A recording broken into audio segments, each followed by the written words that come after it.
Herb Alpert and the Tijuana Brass. Seldom in pop music history has there been a sound, a trend, to match the one that ruled the airwaves between 1962 and 1968. The story of how Herb and his business partner Jerry Moss created A&M Records, thanks to the sound of the brass, is now showbiz legend. The spring of 1962, Jerry and I were in Tijuana and saw our first bullfight. And this is, it sounds like a fictitious story, but nonetheless, it's true.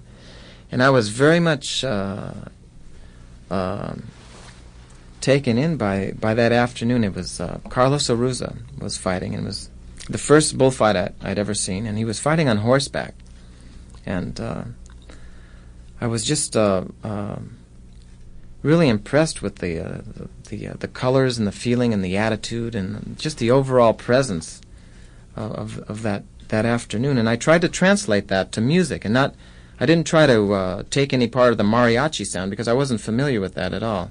I just tried to capture a feeling on record, and I was going after an audio-visual effect.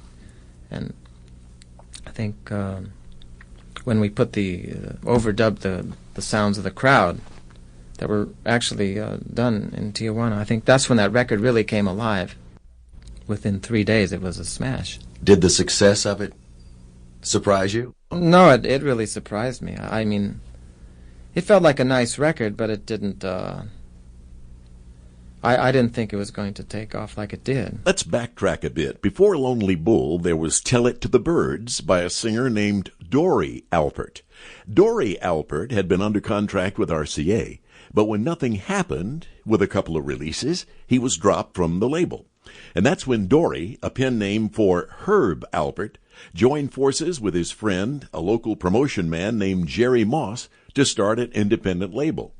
And from a studio in Herb's garage, they recorded and released a song called Tell It to the Birds. It was only released in L.A., a silly little song, but when it began to get some airplay on the number one station in Los Angeles, KFWB, Dot Records acquired the master for $750 for national distribution. Tell It to the Birds never became a big hit nationally, but it led to the recording of The Lonely Bull.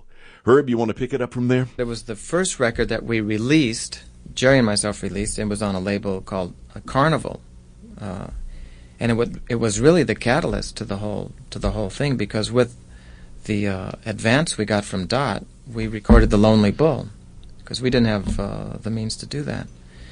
And I don't. Sample complete. Ready to continue?